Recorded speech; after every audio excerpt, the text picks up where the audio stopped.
All right, go on live. My aperture, it's wonderful. You guys sound gay, by the way.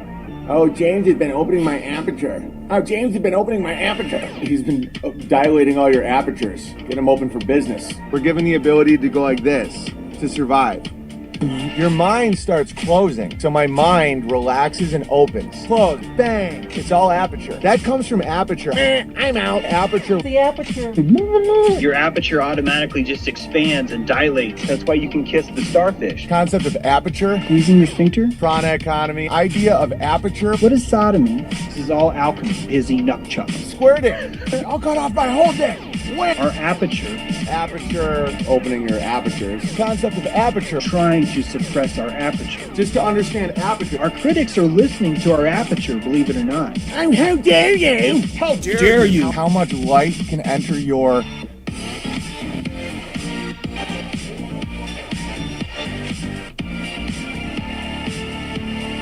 Nothing wrong with butts, pelvises, and wrists. Relax my sphincter. All your ribs, your shoulder blades, arms, your hips, pelvis, coccyx. It's vibrating that truth. It's vibrating the perturbation. You have found the truth. You have found the truth. I think you could probably reach that through massive sex, like really good sex. I'm going to call this gravy. It's a Nolan Benjamin term, but I'm going to call this gravy. James, true gravy is sometimes too thick for me. Both of you guys have blown my aperture. Stop saying I'm blowing your aperture. It's gay, Crossbear. You're in timeout. Don't ever tell me I'm opening your aperture, blowing your aperture. I'm not a gay guy like you. Hey, James, you hear always making fun of your aperture?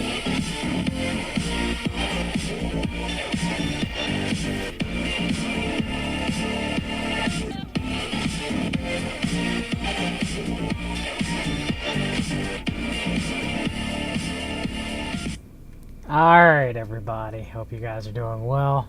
That was Milker Nation. Go subscribe to Milker Nation. Excellent catalog of the badness, which is Owen Benjamin. This is Dudes Talking, episode 56, Unity 2020, with Shane Levesque. Shane, are you there, brother? I am here, John. I was watching along with you on. Oh man, those compilations are great. Yes, it cracks me up every time. Hope Milker Nation wasn't upset with me playing that video, but I guess we'll see. So you and I have to thank a friend of mine, Emily Moyer, for we discussed this. She had done a stream too as well on her channel about covering this Unity 2020, and she was the one who alerted me to this.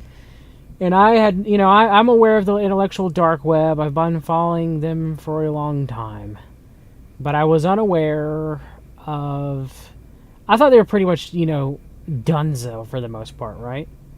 So, It seemed that way, right? With Jordan Peterson kind of being literally escorted off the scene, right?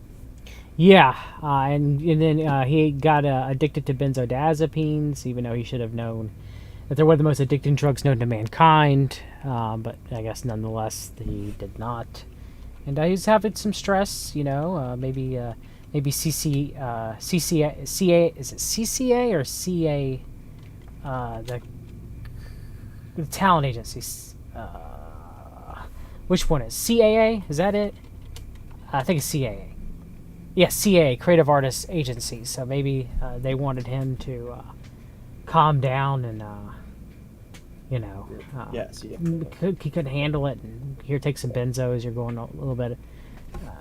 You're going through a lot of stress. Jordan Peterson, who knows? Allegedly, maybe, hypothetically. But it's just interesting that he should have known better. The guy who tells everybody to clean his room. He's a clinical psychologist. You should know. I mean, it's easy to look up benzodiazepine withdrawal syndrome and realize that it's one of the most addicting drugs. And he got hooked on them. You think he would only take them for a short period of time with the smallest dosage, right? But he got hooked on them, supposedly. And had to go to Russia for radical treatments to help him overcome his addiction. Now, I'm not belittling benzodiazepine withdrawal syndrome. It is horrific. It can last for months, years, do not get me wrong. A story of just Jordan Peterson going to Russia to get over his addiction with experimental procedures makes me raise an eyebrow. What about you, Shane? What is it? What are you... Any comments? Concerns? Well, I mean, it's the fact that he had to go to Russia. I mean, that was definitely the most suspicious part of that story. Yeah. And the other thing too is apparently he got like pneumonia, but like now they're saying it's like coronavirus that he got while Yep. he was in there. Yep. And so, I thought the intellectual dark web had been pretty much put to rest. No one really took them very much seriously anymore. No one really takes Jordan Peterson really seriously anymore like they used to. Because of his him being an intellectual dark web was kind of buying into the whole Christine Blasey Ford, limited CIA hangout against Brett Kavanaugh. And don't get me wrong, Brett Kavanaugh is a Clintonite. He covered up the Vince Foster murder. He's been actually ruling with the liberal justices quite frequently. He's a horrible Supreme Court justice. Okay, don't get me wrong. I'm not defending Brett Kavanaugh, but I'm also not defending the limited hangout that was Christine Blasey Ford. All right, so it's Peterson's been on a down spiral, to people, and it took a big hit at the intellectual dark web since that. So I'm just not a fan of the intellectual dark web. I'm not a fan of Jordan Peterson or the Weinstein brothers or Ben Shapiro or Joe Rogan, if you consider him to be part of that intellectual dark web nexus. I would. Dave Rubin, any of them. Nah. Yeah. I think they're controlled. Many of them are controlled on the globalist side of the world order. It seems to be where they threw their allegiance with, even though the Weinsteins flirt with both. And we're going to talk about that. We're going to do a little deep dive in the CNP respects whom the Weinsteins work for. Okay, so they kind of put their foot in both camps. Yeah. So. Anything you want to add about Jordan Peterson and that whole nexus, Shane? Anything you can think of? Anything you want to talk about? When did you first come upon Jordan Peterson? I guess maybe I should tell him the first time I heard him, but... Well, obviously, back when the 2016 elections were, going on, and, at the time, I remember that here in Canada, they were discussing the big situation with the hate speech laws that were being put in place in Ontario. So that's kind of when he came onto the scene, and and of course, I mean, early on, I was guilty of believing them, because it's like when you're watching the videos online and stuff like that, it seems organic, even though it isn't. If you do the deep dive on that research, you start coming to certain conclusions very quickly. But yeah, at the time, I was pretty blind to a lot of this stuff. Actually, I was right up until 2017, 2018, maybe I was fully into it, and then I remember seeing a Jesse Spots video calling it Alex Jones, and that's when I started really looking into it and stopped eating what I like to call the comfort food of infotainment. Now, I knew about them beforehand and had turned them before I started listening to Jesse. Both you and I are mutual friends of Jesse. But I that's one thing that made me look at Jesse's work, was him calling out these people, because very few people actually were calling out the intellectual dark web. So the intellectual dark web, just to give a little background, was coined by Eric Weinstein. We're going to play, we're going to show Eric and him and his brother Brett in a few minutes discussing their new ploy, which is Unity 2020. But it was later popularized by an editorial that was written by Bari Weiss. Now, Bari Weiss is a feminist and ardent Zionist. She appears on Joe Rogan shilling for Israel all the time, even though now she's against cancel culture. Imagine that. It's my belief that Bari Weiss is in bed with all these players, too, as well. She just plays that false dialectic of everybody hates her because she's a major leftist, progressive, feminist Zionist, Oh, how they love to play those dialectics. And that's a big conversation for what we're about to get into. Right, Shane? Oh, yeah.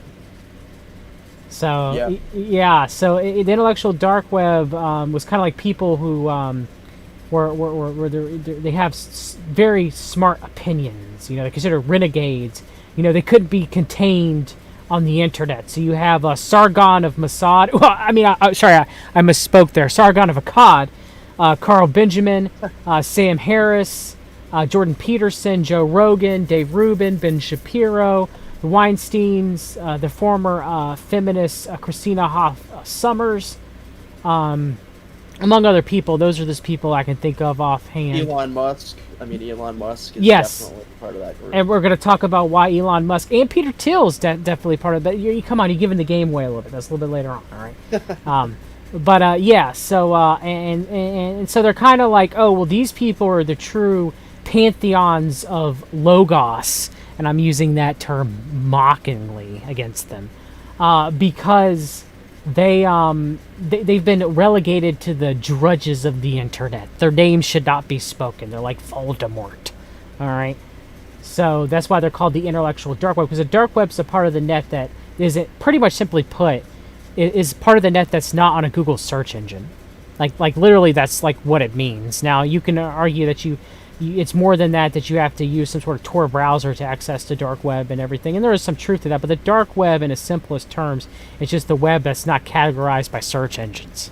All right, so that's why they say they're the intellectual dark web, because they're very big brain. They're not out there shilling in your face like Neil deGrasse Tyson is, but however they're doing it more overtly, just like you would suspect a Fabian socialist to do. You know what I mean, Shane? I mean, Oh yeah. Oh yeah. The intellectual dark web, in my opinion, they're the Pharisees of the truth seeker community. Yes, because they're rallying against cancel culture and Marxism and postmodernism and political correctness. So you're like, yeah, these people are for us, right? Yeah, but then Jordan Peterson goes and gives talks to the Trilateral Commission. Yeah, exactly. It works for CAA, represents him. Well, what's that about? So, let's play this Tucker clip. Let me know if you want me to stop. I'll stop. Every so often we can give our thoughts. But Sure, yeah. Everybody knows how I feel about Tucker Carlson Swanson, heir to the Swanson fortune. He's not a blue-collar, get-up-from-your-bootstraps worker, all right? Carlson's a big part of the CFR, a big part of the CNP. He plays both sides. His family has always played both sides. And I don't like him. I don't. Yeah, I might agree with some of the things that Tucker Carlson says, but that doesn't mean that I have to like him or trust him, all right? And there are a lot of it's not what Tucker tells you, just like Alex Jones, it's what these people do not tell you. That's the problem, all right? College professor Brett Weinstein. In May of 2017, he refused an order to leave his campus for a day because of his skin color, and immediately the mob set out to destroy him.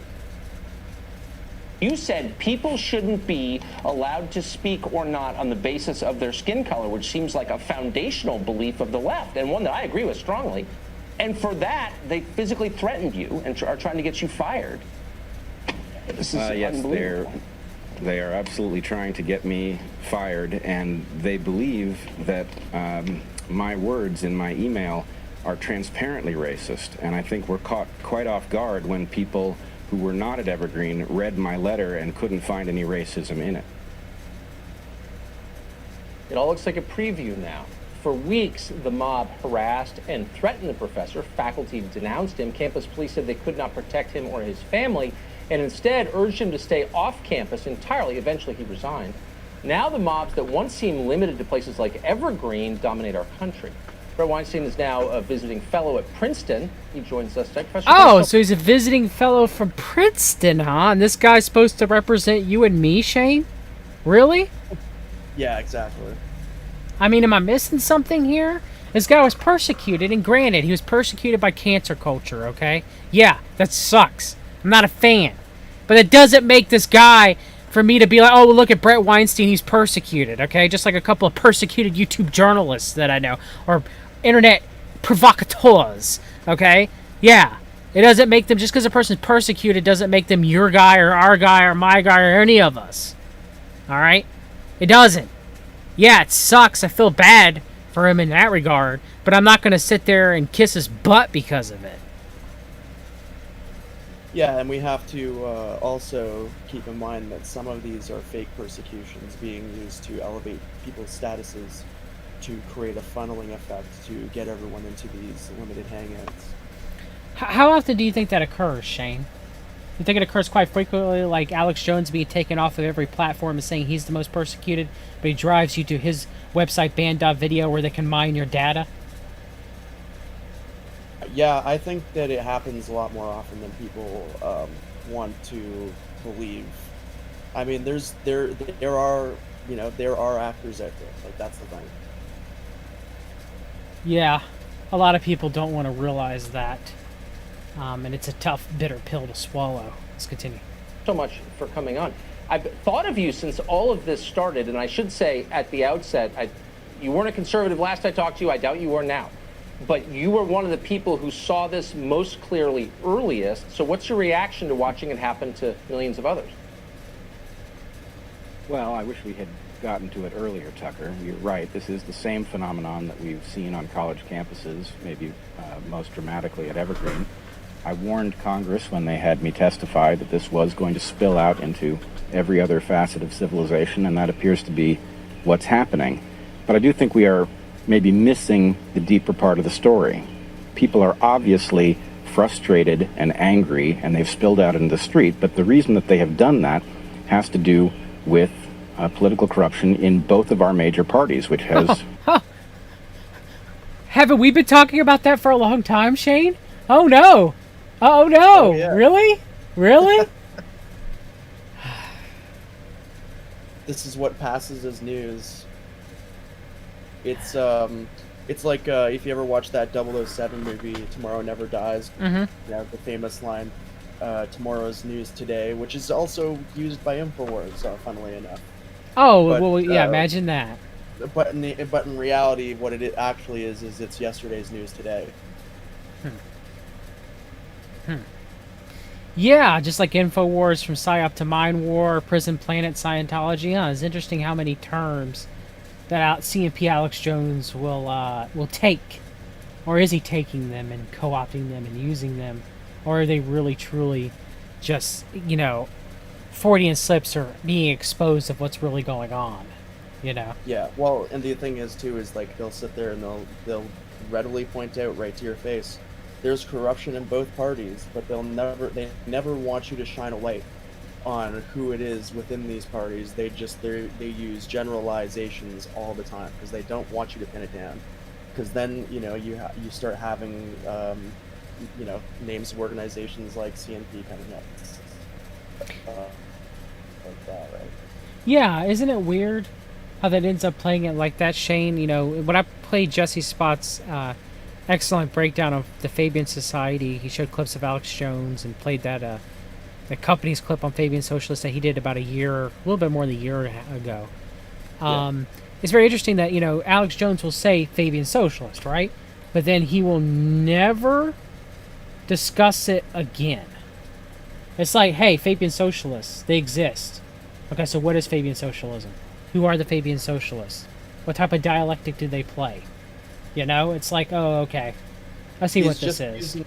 He's just using trigger words to suck people in so that they'll pay attention to him. Yeah, oh, look, Alex Jones is talking about the Fabian Society. Oh, yeah, let's really, and say, he could at least go on a little bit more and be like, well, Fabian Society, their flag, their coat of arms is a wolf with a dead sheep around them, with the yellow and red, with the red flag. Well, what does that mean? Is it the Fabian? Okay, so there's communism, which is like in your face. Communism's like in your face when it comes to the takeover of government and totalitarianism. Like, it's right there. Like, it's overt. Okay, the destabilization of society, usually through revolutions. Okay, and then you have Fabian Socialism, which is a Fabian Society, which is kind of like a covert. You destabilize the society through taking over their institutions, taking over their universities or churches or any place that holds, like normally your institutions that hold some relevancy in society. Government, like, really slowly, you slowly put those people in that can bring about socialism or communism. Okay? So that's the difference between the two. And the CMP, in my opinion, and in the opinion of others, like Recluse and Neil Sanders and Greg McCarran, is that they are Fabian socialists. They act like they're right. They act like they're conservative, but they're really not. All right? And all roads lead to globalism. All roads lead to world communism. And that's what you're ending up getting with this. Yeah, and that's the big picture, right? Is that Fabian socialism within the nation-state sense, the ultimate goal is to push the state towards a unitary socialist republic. Yeah, the ultimate overall goal is to do that worldwide, so that you can have a communist revolution take place all at once. It's more Trotsky than Stalin, right? yes. And so let's see how this Unity 2020 really plays into that dialectic. To a large extent, frozen the working population out of the prosperity that they have generated. So it's not surprising to see them protesting. But what is surprising is that protest has been hijacked by a fringe ideology from the corner of the academy, a fringe ideology in which almost no reasonable person could possibly believe, and yet it's wielding tremendous power, as we are seeing in every facet of our lives. You make such a deep point that I want to play night after night, which is the problems that people are angry about are mostly economic problems and problems of political corruption, but they've been reframed as racial problems. Has that reframing been intentional, do you think? I think two things have happened. One, this fringe ideology has discovered that it can hijack that anger. And then we are seeing, on the Democratic side, we are seeing powerful political forces embrace this ideology for cynical reasons, which is amplifying it. And those cynical reasons basically have to do with the fact that if Americans were angry at the right thing, they would be going after political corruption. And if we're angry at each other because we imagine that we are guilty of prejudice... Look at that smile on Tucker's face. What do you think that was about, Shane? Because Weinstein is kind of correct there, but the problem is that's not what they completely mean, you know? So then why did Tucker make that face? Because that wasn't a, yes, I agree with what you're saying, Brett Weinstein, that we should go after corruption. But that was a weird laughing face to make, right? Or am I just making something out of it? Definitely does seem out of place, doesn't it? I mean, like, it seems more like the, wink, wink, nudge, nudge, it seems like more of that kind of smile to me. Yeah, because Tucker's not making that usually I'm going to take a crap Super Saiyan face, you know? Right. And then it's just weird. It's out of place for him. Is it a possibility that Tucker might understand the greater machinations that Weinstein is hinting around, but trying to not touch on? You know, oh, everybody hates corruption. I hate corruption. You hate corruption, don't you, Shane? I mean, come on.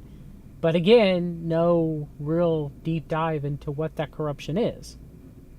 Exactly. Well, and they're just talking, like I said, they're talking in generalizations, and the Fabian will always attack the radical socialist. That is one of the signature tells of Fabianism, is they'll go after the radical elements of their own belief system, but they'll still espouse a progressive, gradual, if you will, policy shift towards the exact same things.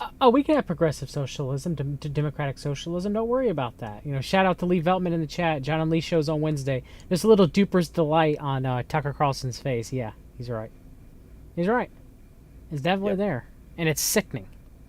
Then we won't do that. So the key question is, how can we get leadership at the top that addresses the issue of corruption at its root?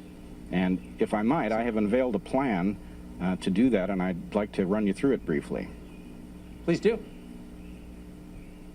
So the plan is called Unity 2020, and it involves we the people drafting two people, one from center left and one from center right, who have three characteristics. They need to be courageous, they need to be capable, and they need to be patriots. They would join together and they would agree to govern as a team. They would discuss every decision. and only when they couldn't reach agreement or when a decision had to be made quickly would the president rule. After 4 years, the team would reverse and the president would run as vice president, and this would continue until one of them was ineligible. Boy, changing the system of government. It seems to me like we're going to... Oh, isn't that just sweet? Oh, don't worry. We're not going to redo the two-party system. Ah, don't worry about that. Nah, we're just going to, pick one from each one. We're going to pick a CFR member over here and a CNP member over here. We're going to make them president versus vice president. And then, once you get tired of them in 4 years, they're going to play a game of... Someone's going to yell, switch! And they're going to run around until they get in the chair, and they're going to become president, and they're going to become vice president. And that way you'll never tire out of the Overton window swat going back and forth, back and forth, back and forth. Yeah, it's really weird. It sounds like they're implanting some sort of hierarchical system into the current system, and it almost sounds like, I don't know, John, like it sounds to me like when you have like a president, a vice president, and you have two representatives from the different parties. Doesn't that sound like a council of some sorts? Oh no, no. Shane, now come on now. It'd never be something like this. This is democracy. All right? Come on. How would you say such a thing? I don't know. It's just one of those things. It sounds like and continue until one becomes ineligible. That sounds like a process of elimination to elect a chairman for said council. Oh, you mean instead of having a president? Now, granted, I know that our presidents aren't elected in our democracy, a republic.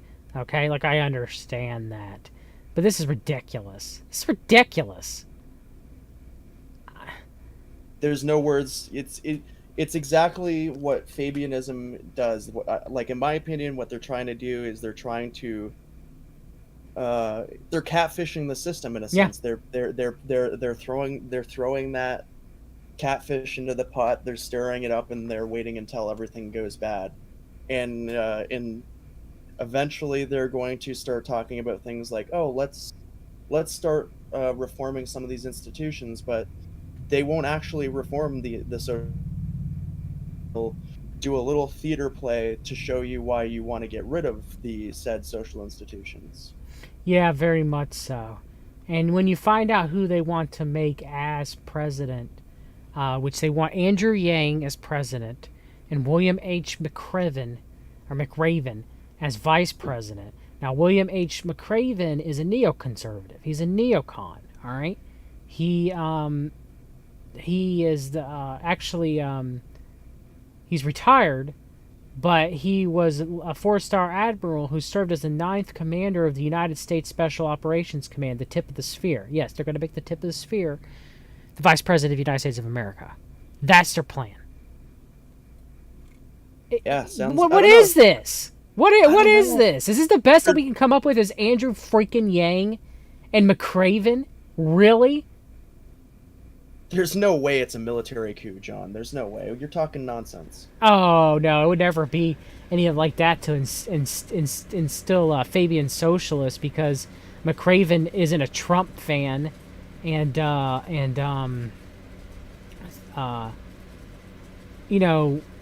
then he's not a, McRaven also is not a fan of Hillary Clinton.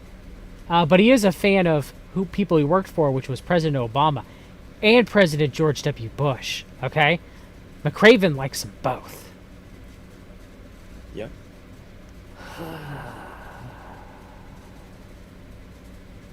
And the worst part about it is that this is the funneling effect that's going to happen, and you are going to see, a lot of Trump supporters, a lot of right wingers are going to buy this.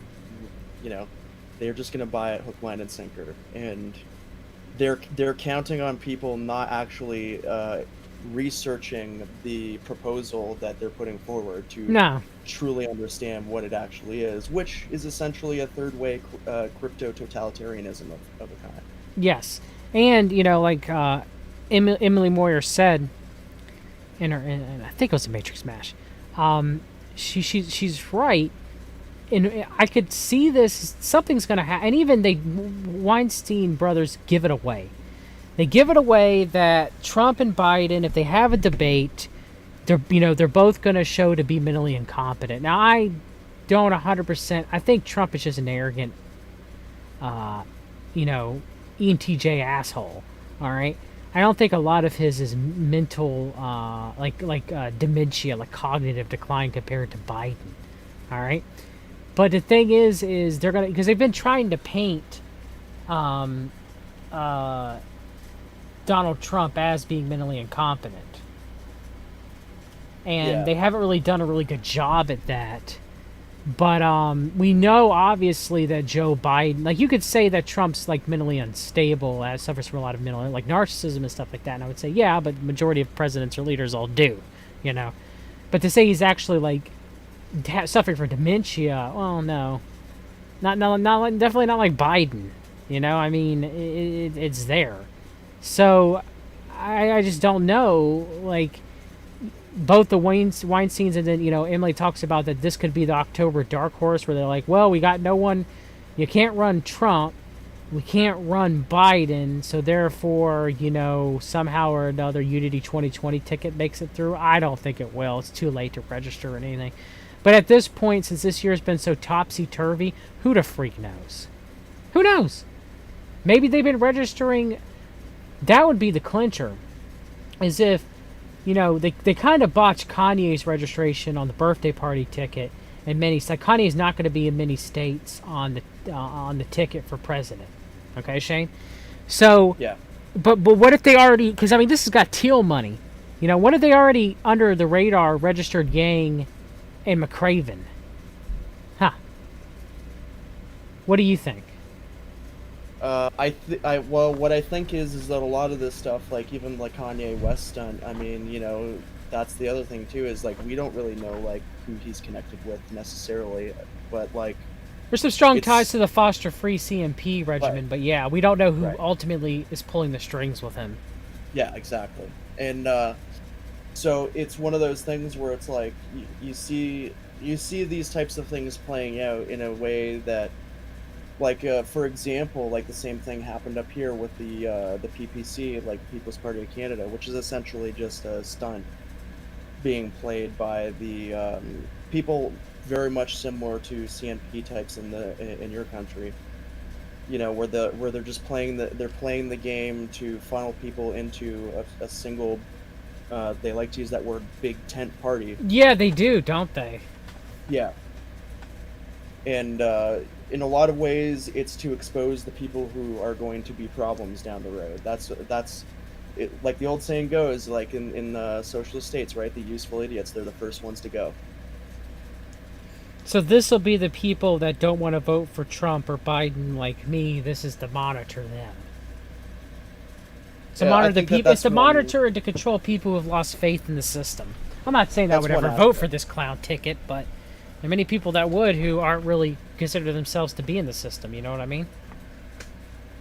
Right. I mean, it's the same thing with the Alex Jones stuff, right? It's, you're funneling people in, listening to someone who's going off on things that may, have some truth in them, but they're over aggressive about it. They're revving people up. They're shooting that adrenaline into the narrative to try and create fracture on purpose, so that they can come up with a reason. And that's what it really ultimately is, in my opinion. Is it's the theater to convince people that they hate their society and hate their government and they want to destroy it. Yes. And that's what you end up here with this Unity 2020. So that's enough with Tucker. It's just, when I couldn't believe it. I couldn't believe when Emily was talking to me. I was like, no way. They're done, right? No. This is some plan that they've had in the work for a while. So here they have the Unity campfire. What's up with all these people in campfires, all right? Like, I get it when you're like out with your buds and maybe you're like in your 20s and you're drinking, down south, you got a fire pit or something. I get that, but I don't know what this people's obsession is with campfires now. Owen Benjamin, James True, the Weinstein, they're having a digital campfire for Unity. I don't know what this Well, is. you know, John, travelers have a tendency to enjoy campfires. Oh, yeah, I guess you're right about that. So let's see.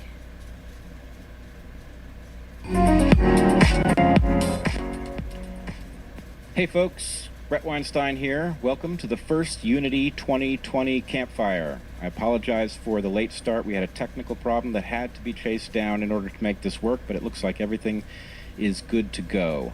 I am here with Dr. Eric Weinstein, PhD in mathematics, to talk about Unity 2020.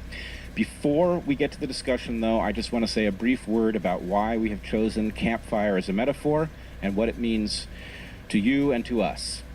So the idea here is that our ancestors have faced different kinds of times. They've faced times when things were good and they knew what to do. And around the campfire, they would have celebrated, they would have joked, they would have danced. And then in other times, when they were unable to figure out what needed to be done because something had changed or they had entered a new landscape with different rules, they had to figure out what to do. And what they would have done is partnered around the campfire, and they would have talked about the problem. They would have parallel processed it by plugging their minds into each other by talking, just as we are. Let me ask you something, Shane. Yeah. Is there much difference between what he's saying now and what James True would say? No, not really. Using a lot of the same terms, a lot of the same colloquialisms to discuss. The idea of joining their campfires, Beartaria. Kind of looking at it from the brain as a central processing unit, How much difference is there? I thought it was funny, too, because, right when he was saying processing, he almost said, it almost sounded like he was about to say prostitution. Yeah. which, Well, which is like, yeah, that's exactly what it is, guys. Oh, that's exactly what you guys are, Oops. I mean, you probably got that spirit of Python, with these two brothers, The false teaching, the arrogancy, the piracy, you also see that with James True's more the Kundalini aspect of it, and Owen Benjamin's still more Python. So you see kind of that, with them, they're very intellectual. You could see them, huffing gas from the Oracle of Delphi and having visions, that's their campfire. And we're going to have some visions about the future and what can be done, and us come together as unity under a Fabian socialist society. Oh, yeah, and, it's like I've been saying on my channel, and, Jesse, it's like, it's this wandering vagabond spirit that all these people have in common, it seems. Yeah, it seems to be manifesting itself. Vagabond and Python. So let's continue. Are doing here and will do going forward. So what we have here is a setup where Eric Hold and on. I. Pike Bishop in the chat. I'd rather put out my campfire with my face than listen to any of these intellectual derp web sophists. He's right. Me too. But we're gonna have to. Yeah. We gotta get down and dirty. So. Gotta be as wise as serpents, unfortunately. And harmless as doves. I are going to kick off the conversation for something like an hour. We're going to talk about the questions surrounding Unity 2020, get his perspective on what we might be doing differently and how we should go forward. We also have a technical back end that is going to allow, I believe, the first 1,000 people who came through the door this evening to give us feedback. They will be able to pose questions, most of which will be in the second part of this discussion. And we will be able to pose questions to them. And we have Noah, who you won't be able to see, but will be able to hear, and he will be able to convey your answers to us so that we can use them as fodder for further discussion. So, without further ado, Eric, welcome to the first Unity 2020 campfire. It's an amazing honor to be here. Look, they're social distancing, Shane. They're in two different locations. All right? Oh man, you just cannot take these guys seriously. No, I can't. I never have. That's the thing is they don't even take themselves seriously. Like, look at that smile on Brett's face. Like, he doesn't even take what he's saying seriously. Because he knows what he's doing. His duper's delight in bullcrap. Yeah.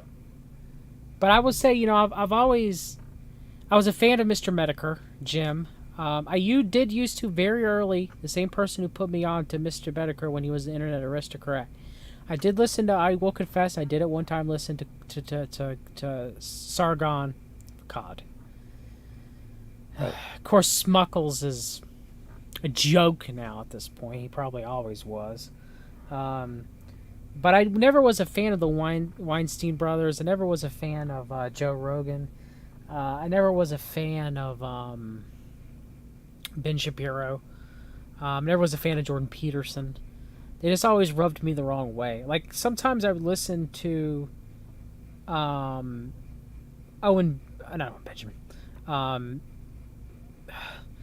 Joe Rogan, but for the person that he's interviewing. But I don't think Joe Rogan's that great of an interviewer, really.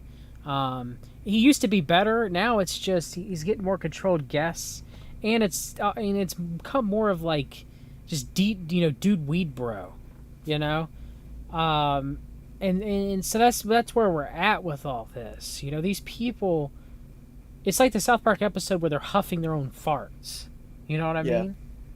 Well, that's the problem with Joe Rogan, right? Is he wants to sit there and he wants to criticize specifically the Christian religion. And it's really funny that seems to be the only one that he has a tendency to have a problem with. But as soon as someone tries to criticize his religion, which I believe is actually just, him doing DMT and ayahuasca and tripping the frig out in a, what are there, those decon chambers? New Age spiritualism, we'll call it that, okay? Or shamanism. All right, is that better? We're trying to put labels. So. Yeah. But doesn't Joe Rogan get upset a lot, though?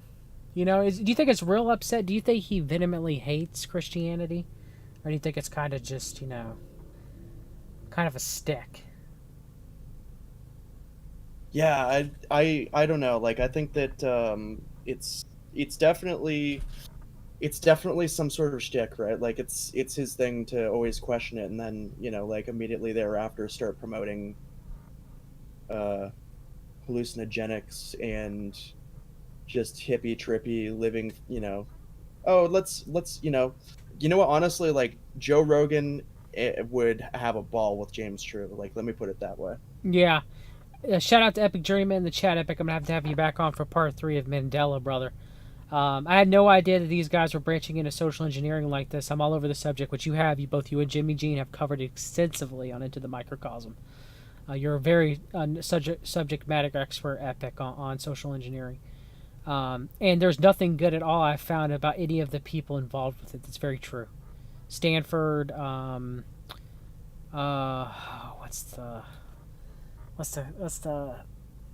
can't think of the name of it. I'm drawing a blank. Stanford and I can't think of it. All the stuff that happened.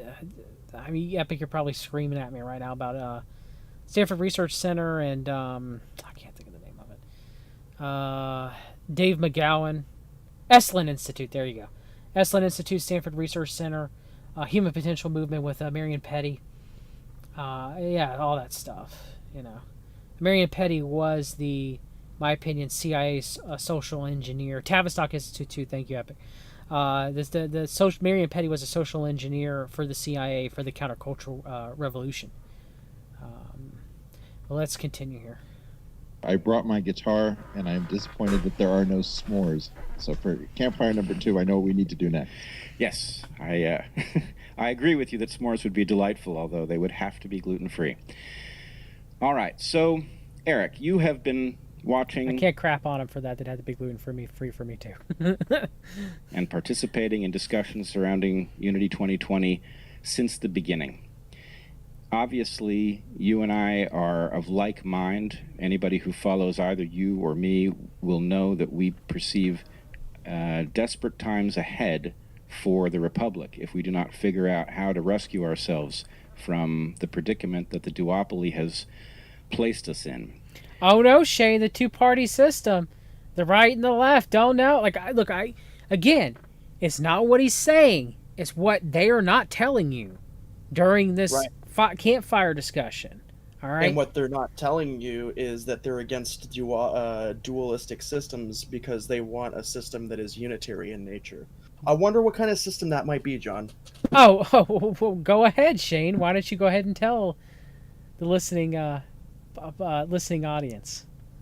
Well, obviously, it sounds like communism. Oh, okay. I'm sorry. I thought since they were so hooked up with Peter Thiel and Palantir and the CMP that they hate communism. They're a lot of the former members of the CMP were part of the World Anti-Communist League. I mean, that can never be true. Yeah, I mean, these guys aren't communists. They hang out with socialists, but don't read into that, John. Don't read into that. Oh, my bad. I'm sorry. So yeah, good old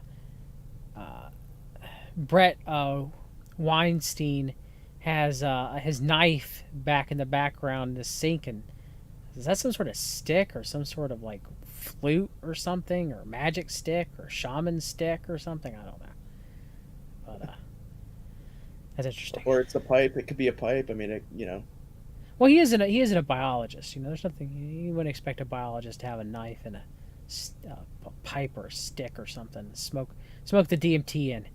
All right. Yeah.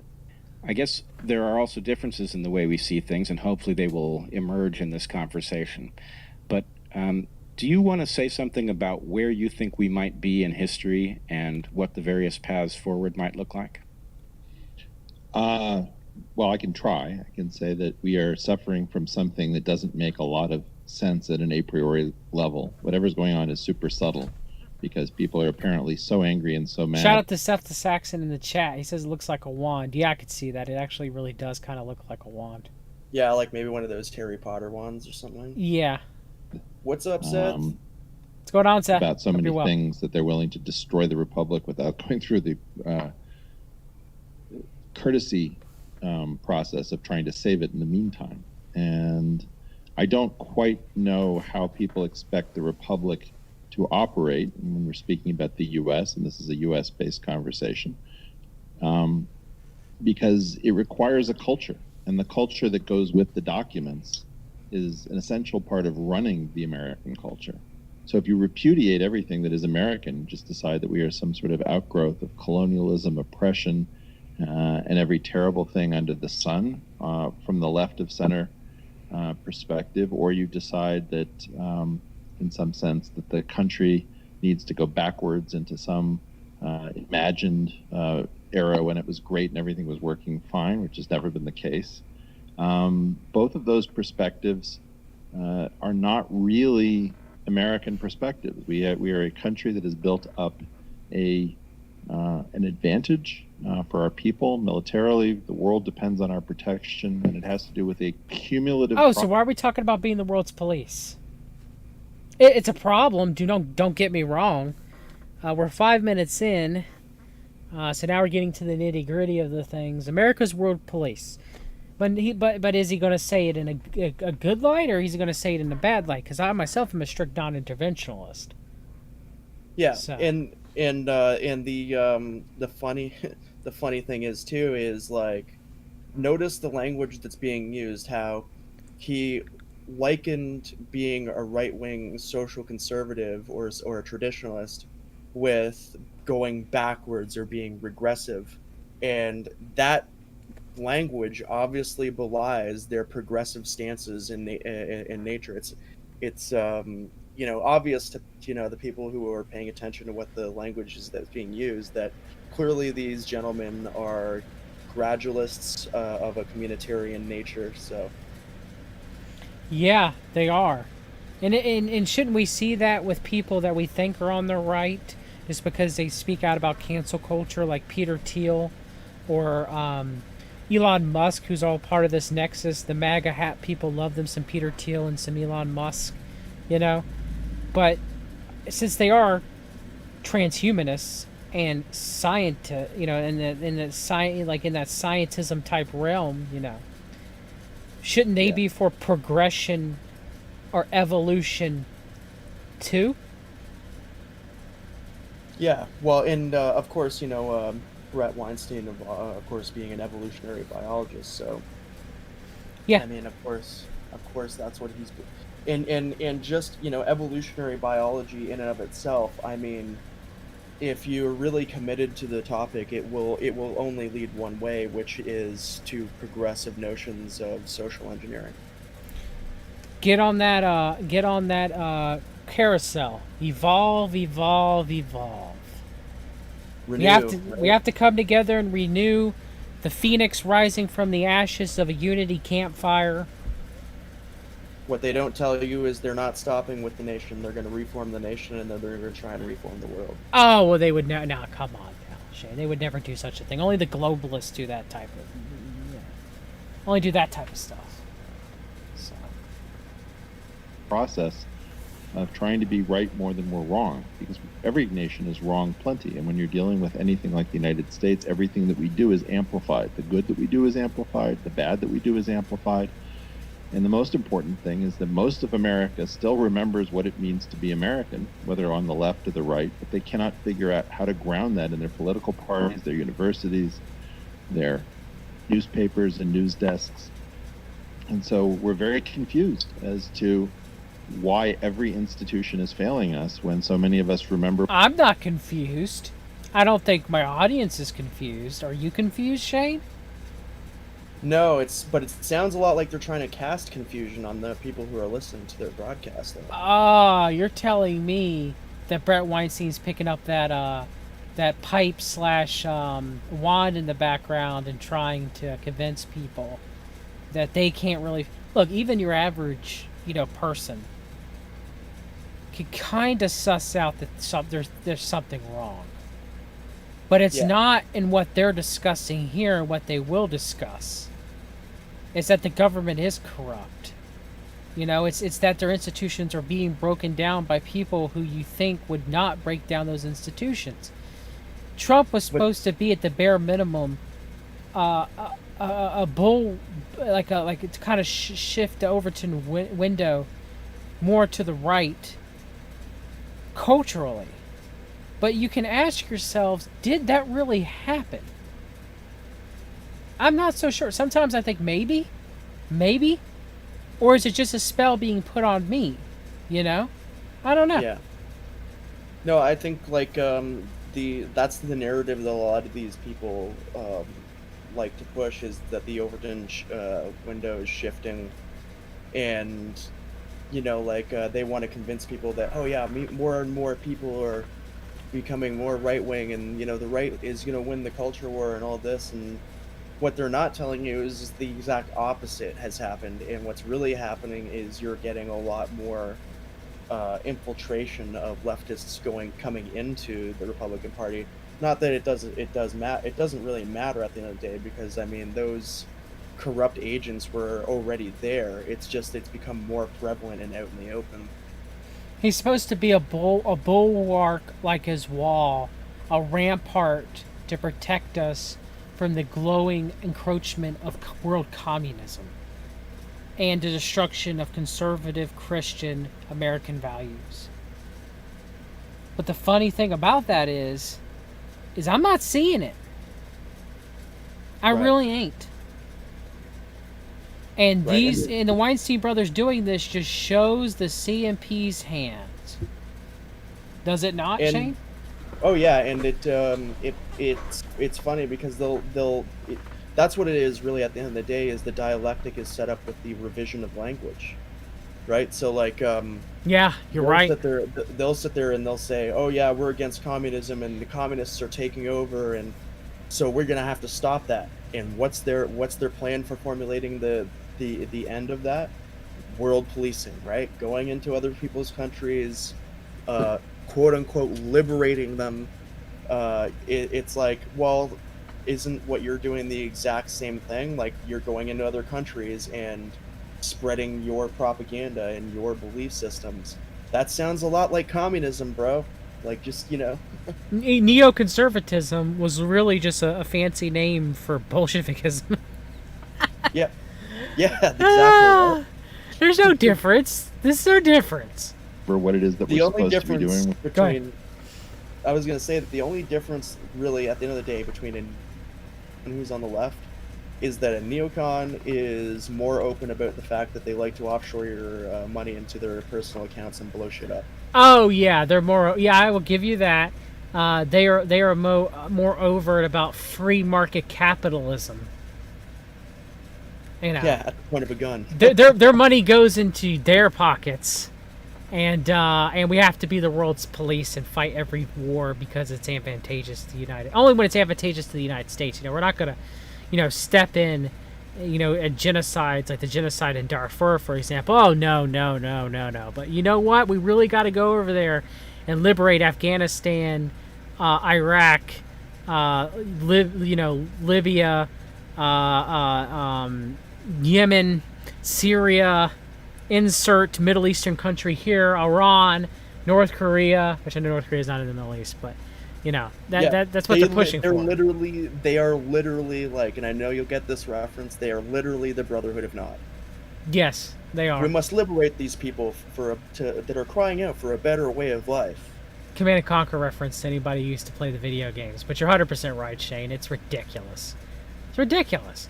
And these people are, Brett and Eric Weinstein, the intellectual dark web, they are a representation against cancel culture and against the encroachment of communism, and they're going to stick up for us, but they don't. It's all a sham. Exactly. Which is getting back to, kicking ass and providing for the planet and trying to do a better job of figuring out what a vibrant multicultural superpower is supposed to be in terms of being more decent, humane, and good stewards. And so it's a combination of colonialism, which you think they would be against, right? Right. And being the world's police, but at the same time doing a representation from a multicultural melting pot standpoint. And it's right in line with the conservative communitarianism bullcrap that you get from here in Canada we call it red Toryism. It's this noble elegies, like this idea of like, we're going to show you why we deserve to be the best, and it's because we're going to save you from yourselves. Yeah, they think they're better than us. All these people think they're better than us. They think we're dum-dums. They are modern-day royalists. Yes, very much so. Modern-day divine right of kings. Except God's not appointing the king. It's not King David. We don't get King David. We get King Saul. We get exactly who we deserve. Right. For whatever reason, too many people have lost the plot of the American story. So those of us who remember that plot and want to see it through for many more chapters are very frustrated. So that's sort of where we begin. I think both you and I perceive that the necessity of doing something is very high, because even though it doesn't make full sense as to why we're in such desperate straits, something has clearly gone wrong, or you wouldn't have the kind of bizarre discussion and dialogue as you see in the pages of the New York Times and the Washington Post, Fox, the two political parties. It's just we're watching garbage and nonsense traded around by a group of insiders, while most of us sit around wondering what we're doing, stuck in the back seat while mommy and daddy run the car completely off the road on some sort of drunken weekend that never ends. So I want to unpack a little bit what some of the different failure modes that are combining into this catastrophe look like, at least to me. So you have talked extensively, and you've been laser focused for a long time on the failure of institutions, right? You basically see a failure across all of the important institutions that would either help us make sense or help us navigate. And I agree. With the possible exception of Trader Joe's, which is fighting back. Yes. What? Because they decided not to cave in and change Trader Jose's and Trader Ming's? They're fighting back, so therefore they're the only institution, a supermarket. And I like Trader Joe's, but I mean, it is what it is. All right. And the thing is they're the only ones that aren't caving. I hate to say it, but I don't think Trader Joe's is a coveted American institution. I don't think it's, academia or science or government. It's just a grocery store chain. Yeah. Am I missing something? I know it's a joke, but is it a joke? It's like the Hudson's Bay Company up here. They're an over-glorified Whole Foods. Yes. Trader Joe's does show signs of life, and Trader Jose is. I will be buying all of the Trader Jose products, in part because I know that my Hispanic American friends do not think that this is something worth getting upset about. Right. I mean, frankly, I'm upset about those yellow taco shells that we were led to believe had something to do with Mexican cuisine, but that's a story for another time. So institutions, aside from possibly Trader Joe's, seem to be in some kind of delusional phase where things are clearly collapsing within and around them, and they're not acknowledging it, and they're pretending everything is normal. And maybe that's the most normal failure I see. The second one, though, is I see a lot of people who you alluded to, who are enamored of the idea that something is so wrong that the only choice we have is to tear this all down and start over, or tear it down such that something will naturally flourish in its place. And I find this a shocking kind of failure of understanding, because we see the things that don't work pretty easily, but we don't see the things that do work precisely because they do. And so if you compare the question of whether we should take the experiment and we should finally finish it, in other words, if you look at the civil rights era, for example, and then you imagine that we might complete the job, that's one choice. Or we could reverse course and we could go back to things like segregation and a race-first view of humanity. And to me, it's obvious that there is no comparison between these. Obviously, completing the job is vastly more plausible and stands a chance of leaving a decent world in its wake. I think we've failed to understand exactly why so few people want to see this thing through. And I think it has to do with the hollowing out of what would have been called the center. Because of the... Okay. This is where it starts to get really good. All right? Yeah. I would say between now and the 11th minute, they basically roll out their plan to people verbatim in a very blank statement. You and I had private conversations about this. This is where you really need to pay attention, all right? I know they're droning on, I get it. But this is where you really need to be alert. Because this is where they show. This is it. The problem with language. You can see that he's trying to think, but they're really not good. They overplay their hand too much here. Here we have a kleptocratic group that used to be the establishment that we would count upon to, hand power back and forth when we were up against. First mistake. It's still, the establishment is still there, and this is still going on. Thoughts, Shane? Yeah, well, and that's the thing. So now they've already admitted, essentially, or belied the fact that they are taking an anti-establishment position, right? Yes, and they're not even being honest. They're only talking about one part of the deep state, which is the liberal part of the world order to some degree. Yeah, and part of the reason why it looks like he's so deep in thought is not because he's actually deep in thought about what he's presenting so much as he's deep in thought about how to package it properly. Yes, how not to screw up. They still screw up, though. Against a Cold War enemy in the Soviet Union, for example. And a lot of the people who would have been the adults in the room became kleptocrats. And so there's no way to point to what it is that we think about when we say we want to see the project through. Because what do you mean by that? Do you mean, I would have wanted to see the Southern Poverty Law Center get more powerful in its old incarnation. I do not want to see the Southern Poverty Law Center get more powerful in its witch hunting incarnation. Ah, but would it eventually end up becoming that? I mean, yes, the ACLU sometimes defends causes of free speech that doesn't affect liberals. All right? But that doesn't, you don't excuse them. He's like, oh, the Southern Poverty Law Center would have, the old institution back when they were, handling civil rights cases, They didn't just go back to that.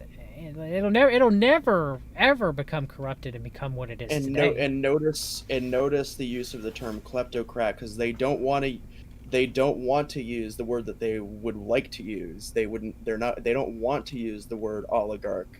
They don't want to use the word bourgeoisie No, because it, you know, they can't use those terms, can they? Because they No. believe in those terms. exactly. And I would want to see. Oh, hold on. Go ahead, I'm sorry. and as they're about to say in so many terms, I mean, essentially what they're talking about is, you know, you can almost hear Stalin. You know what I mean? Yeah, like you can almost hear they're Stalin. conjuring up the ghosts of Stalin through their campfire. They're using divination, and they're channeling Stalin. It's this sounds jokey, but I'm not so sure. Not so sure. Shane, I don't know. What do you think? Well, I mean, I think that they're, in so many terms, they're basically saying exactly what, like I said, like exactly what Stalin would be saying. Oh, they're radicalists. They're stealing the lands from the people, the czarists and the oligarchs. They're the enemy. Like, I mean, that's what they're saying. I mean, they're just changing the language they're using. Yeah, very much so.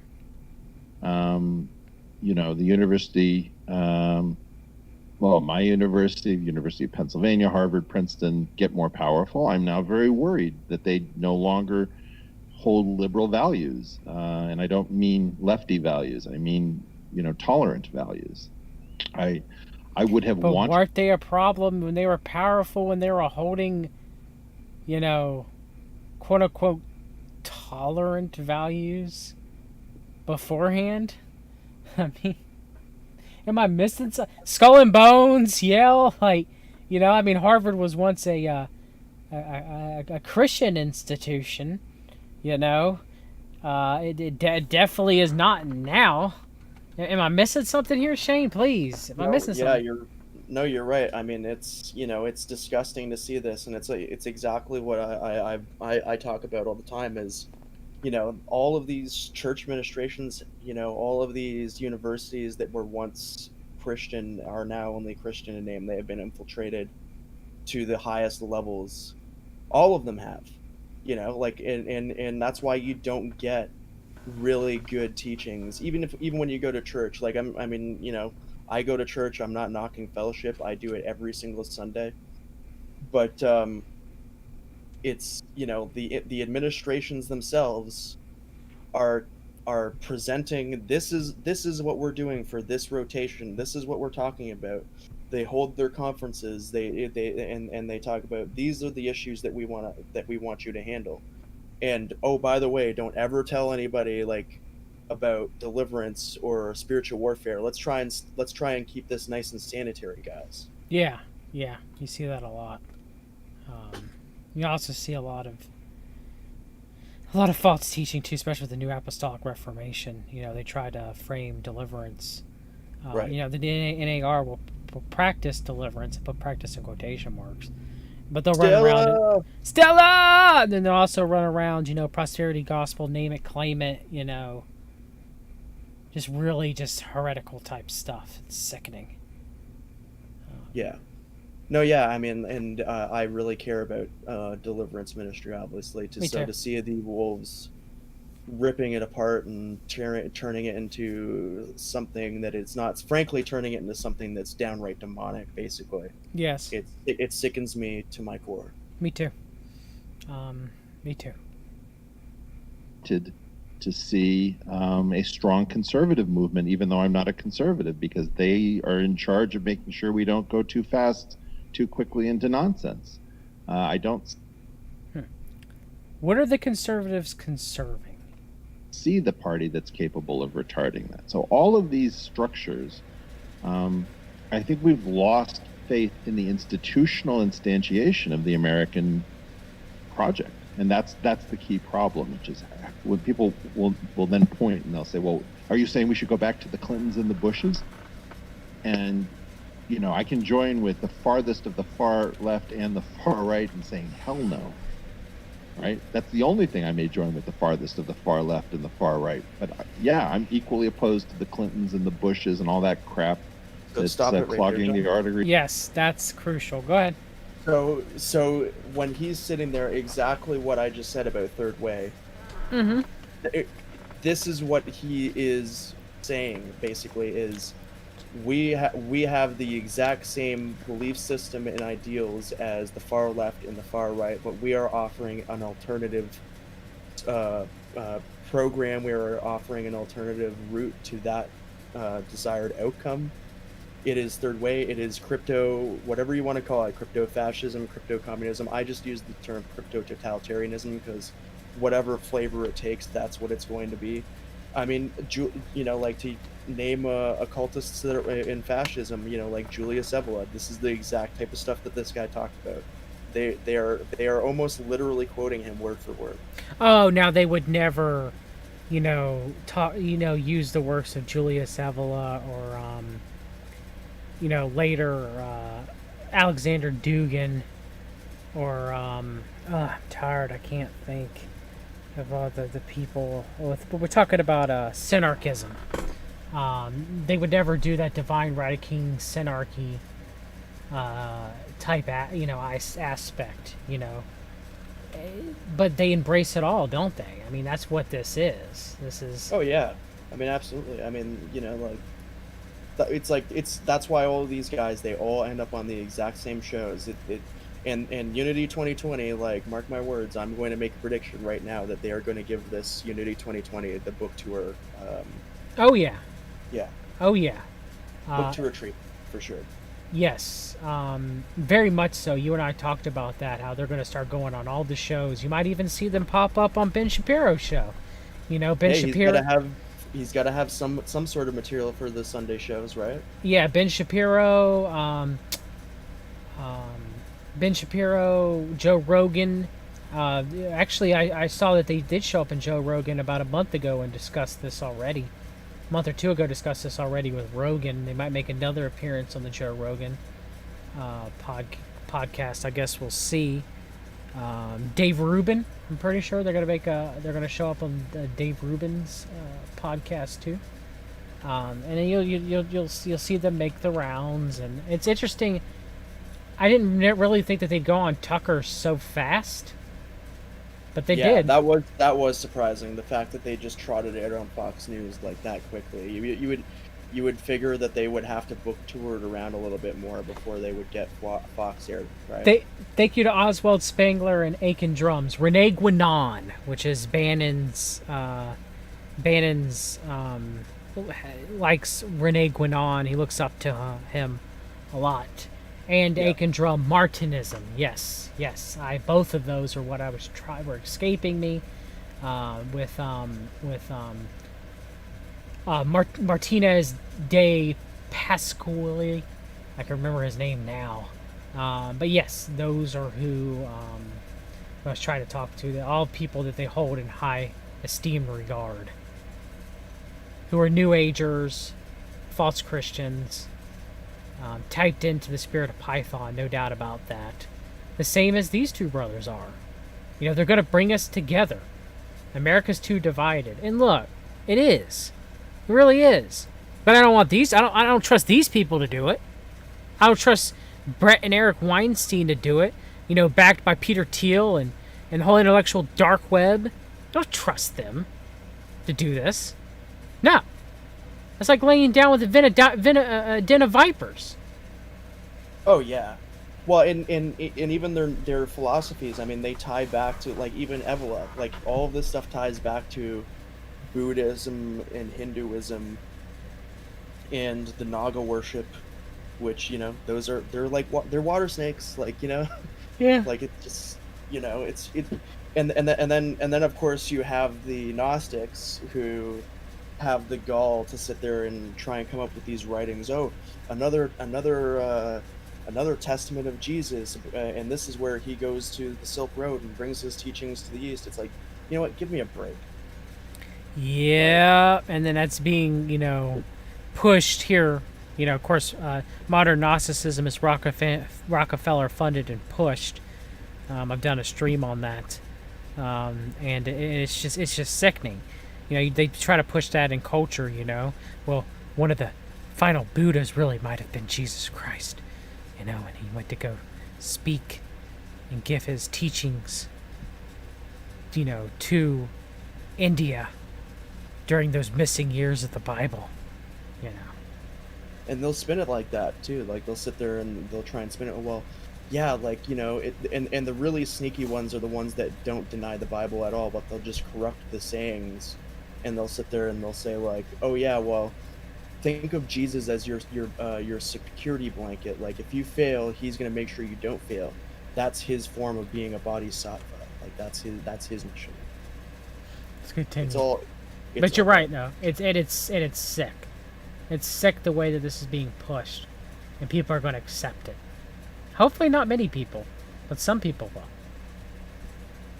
Of the American project. Now, the issue of whether we are going to retain a culture, one of the great things about living in a country which is founded by an actual patriarchy. Like, there's very little in which the word patriarchy actually makes sense.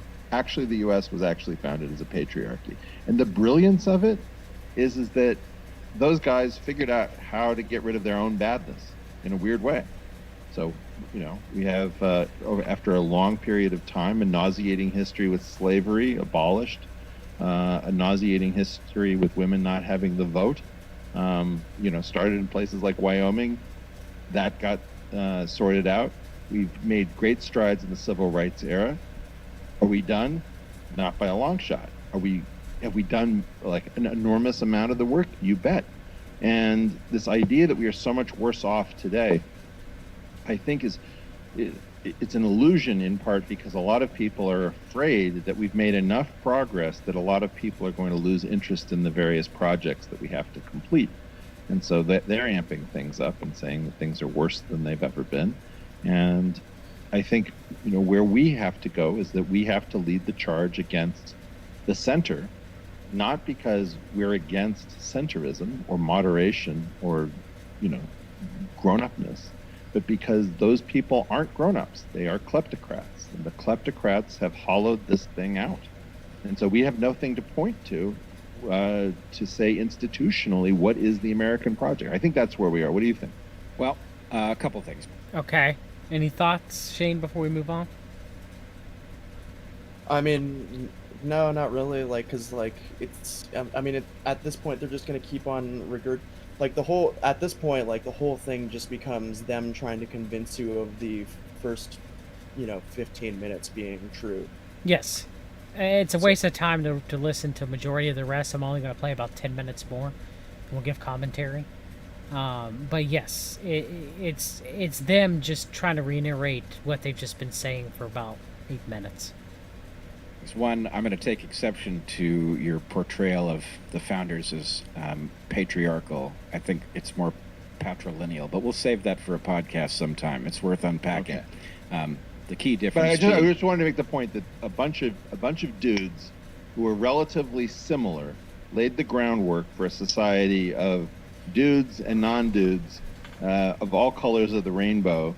And it may have taken too long to get there, but the fact that they didn't bake in a bunch of stuff that made that impossible shows you what a genius project this is. And to try to tie everything back to 1619 or 1776 or 1860, I mean, I just don't even know what we're doing. Yeah, it was a genius prototype. Could you said that in any less New Age hippie way? Like, yeah, the United States was a multicultural society. Like why did he have to say it in such weird, like hippie terms? Yeah, well, in like I said, it's because it's all the same system at the end of the day. Yeah, very much so. Type is the way I see it, and it's no shock. It's actually amazing how long it lasted, given how much change the period of time over which. One hell of a startup. Yeah, nicely said. So here's the thing that I'm running into very frequently now, which I think is probably closer to where we should focus. I run into people who very clearly see one of two catastrophes. Mm-hmm. There's a catastrophe that involves the ascendancy of Joe Biden, who will have partnered with the BLM movement and that this will actually cause the undoing of all of the structures on which we depend. I know many people who see that clearly. And I see an equal number of people who are very clear on the threat of having Trump remain in office. And my sense is both of these are very dangerous scenarios. That much is clear if you're able to track what will happen in either case. But because people tend to see one at the exclusion of the other, we're having a very odd conversation about the election, which is if you realize that the system that is made up of these two parties has delivered us basically a pair of catastrophic modes where the catastrophic risks are just all too apparent, then the question is, well, if ever there was a moment that we need to challenge that structure and step outside of it, this would be that moment. It's absolutely clear. So the question, though, is, in a world of people who more often than not see one of two failures but have a blind spot that covers the other, what do those of us who see both failures do in order to bring people into the unfortunately frightening discovery of where we actually seem to be? It's a good question. I think in large measure we've lost track of where everyone's mind is because our minds are increasingly not subject to any particular input in general or in common. One thing that we learned, for example, is that a lot of people inside the news industry who hired fairly radical journalists were very late to see the problem because they somehow had an immunity. And when they lost that immunity and they started seeing their own kind fired, we got the Harper's letter, right? So in fact, the issue is, what is proximate to you? Try to imagine two separate nightmares. One nightmare of, a return to some sort of ethno-nationalism where America is for the Americans, go home if you don't like it, blah, blah, blah. That's a pretty ugly country. I wouldn't want to live in it. On the other hand, I wouldn't want to live in a country that can't stand up to people saying abolish the police. It's interesting. The farthest he went on the right was ethno-nationalism, not white nationalism. And the farthest he went on the left was defund the police, not Stalinist communism. Like, that's your two dialectics? Am I missing something here, Shane? Yeah, well, I mean, obviously we're missing a particular culture of people, and I'm not going to say which, that connect to all of these ideas. I'll just point it out with this. The one thing that I think that many of us can agree with James True on is the quote-unquote Zionist remodel. Yeah. It's kind of like, okay, so that's their dialectic, but they don't go all the way. That's interesting.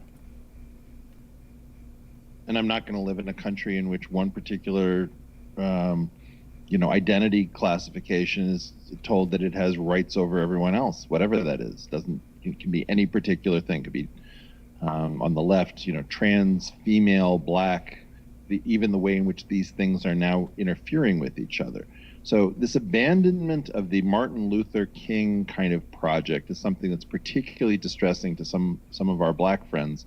We're like, wait a minute, I bought into that whole thing about getting beyond this, and now I'm hearing that we can't. So I think in part people are very guilty, and because they're feeling extremely guilty about all of the things that they know that they've done wrong in their lives, they're weirdly both defensive and overly eager to placate. So you see this sort of madness where people are both self-righteously, exempting themselves, and they're also falling over backwards. I bet that there are even some people who are called Karens who are insisting on, the whitest of their white privilege at the same time as they're falling over to say Black Lives Matter, and I think we just heard about possibly somebody being injured or killed who said all lives matter, So we're getting into something where many people are amped up. We're seeing Portland and Seattle, and it doesn't make any sense. We're seeing the cruelty of Trump's very calculated tweets and utterances, which are intended to sound like dog whistles to get lots of people to bite, and then the right will laugh at them and say, "Ha ha, he didn't say that." It's ugly stuff, and it's not where Obama's substance was pointed in terms. Where Obama's optics were pointed in terms of substance was a pretty terrific place. And if his substance had gone along with his optics, that would have been an amazing presidency.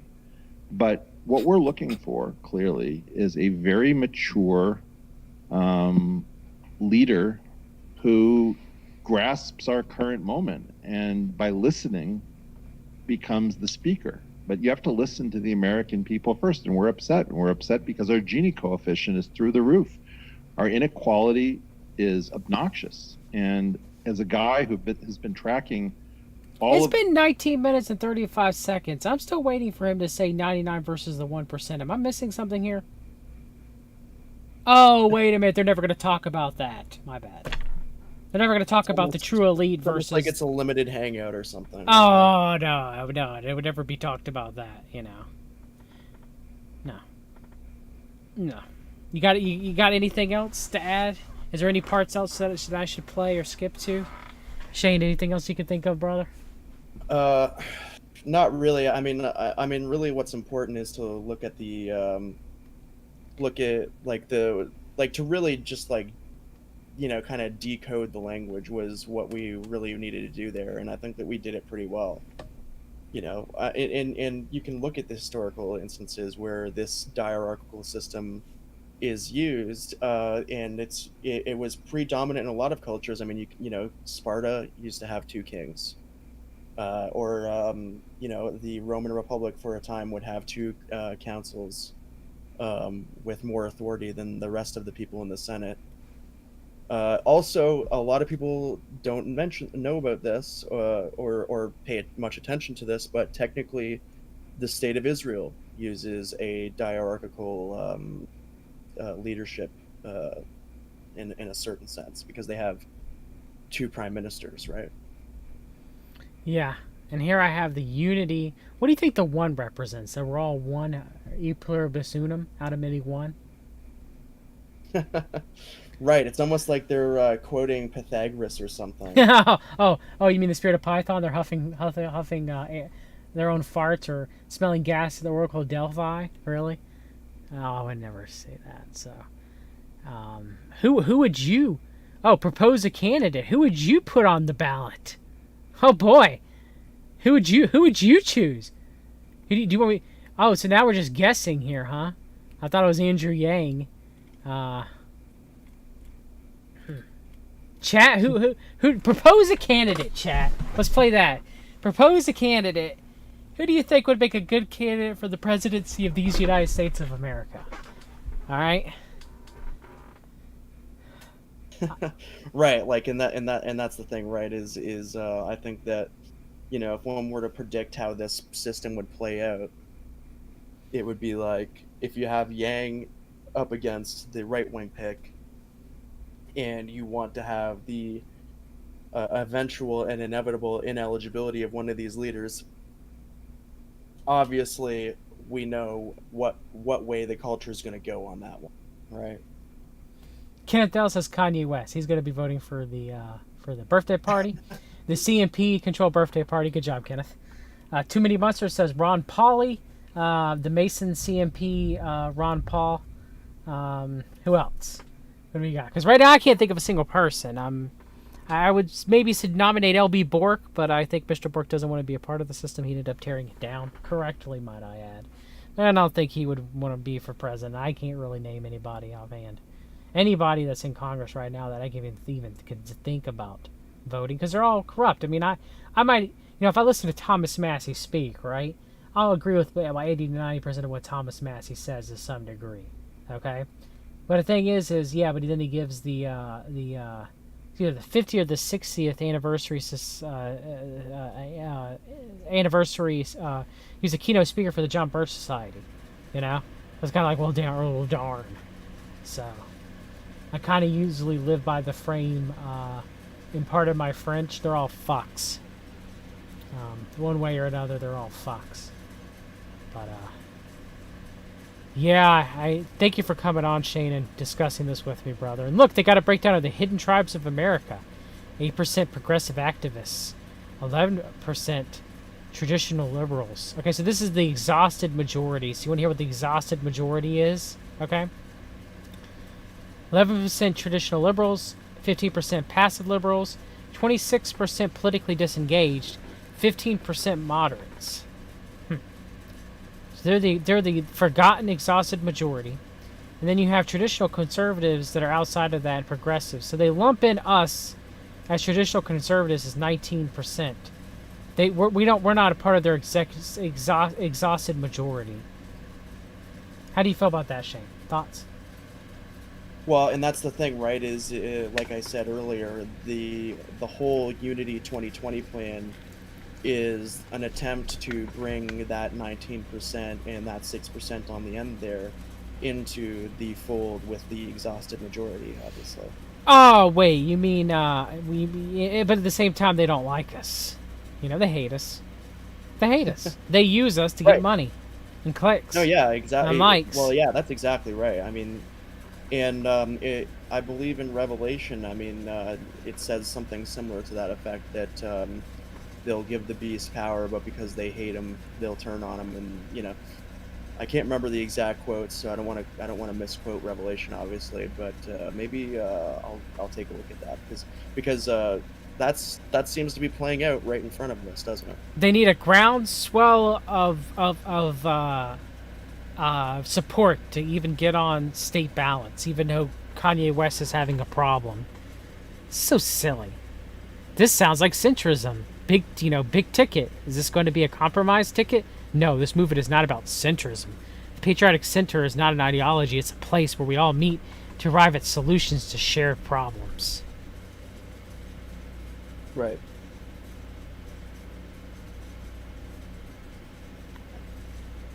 And of course, I guess to finish and closing. So, the one interesting thing about all of this, in my opinion, is Eric Weinstein is the manager of Thiel Capital. He's the manager of Peter Thiel's money. Okay? Right. And Peter Thiel's in the CMP. So here you have their mentor, which is a gentleman named Dr. Rod D. Martin, founder and CEO of the Mount Martin organization. He actually used to be in the hidden inner circle of the CNP that they claim has gone away, which is known as the Arlington Group. Okay, so this guy, Rod D. Martin, isn't just someone. All right, he's also a Gold Circle member too of the Council for National Policy. He's someone big, and on the board of governors. Okay. So when you go to his website, and you kind of look at it, it's kind of just like what you expect for conservatism. It's like, it's kind of what you expect. But it's interesting. No, it's kind of froze. When you look up about him, you'll see he's an entrepreneur and a futurist and a philosopher capitalist. Now, what does that sound like to you, Shane? Well, futurist, let me put it this way. Whenever I hear that word, I think poison.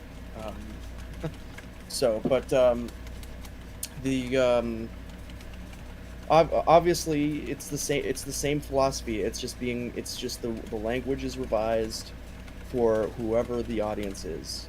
And that's what it boils down to. Yeah, very much so. Is them, if you saw, Bill Gates, entrepreneur, futurist, and philosopher capitalist, couldn't you just insert Bill Gates' name here? Elon Musk's name here? Right. Jeff Bezos' name here? And the thing is, like Epic Journeyman just pointed out, what are the odds that two aspiring filmmakers are the ones who filmed the murder at a Rolling Stones concert? like, and just to open that up into you know, a larger discussion, it's like, isn't it interesting that all of these people have a tendency to work on the exact same Hollywood projects? Isn't that funny? Yeah, isn't that funny? Doesn't it always kind of work out that way, you know? Like, so here's praise for Rod Martin. From Peter Thiel, Don of the PayPal Mafia, so they say. Rod is one of our nation's leading minds. He possesses a more complete understanding of America than most executives have of their own businesses. He's a smart, original, and very committed, a combination that one rarely finds. You got Mike Huckabee praising him, CNP Judge Paul Pressler. You know, this is the who's who of a lot of conservatives. CNP Steve Forbes, CNP Edward Teller, the father of the hydrogen bomb, who also ran his own brownstone called Teller's Boys, where he used to pimp out boys to Hollywood. Ambassador Holland Coors, the Coors family, CNP. And he's got a book. Let's see what his book's called. The New American Century. While America will be stronger than you think. Yeah. New, that word new, you know. Project for a New American Century? The New American Century? Am I missing something here? The new world within the new world, right? Yes. Yes. This guy's behind the intellectual dark web. This is who the roads lead back to. Is Rod D. Martin. And no one has heard of him. This is the guy behind them. This is the guy pulling the strings for the Council for National Policy. This is him.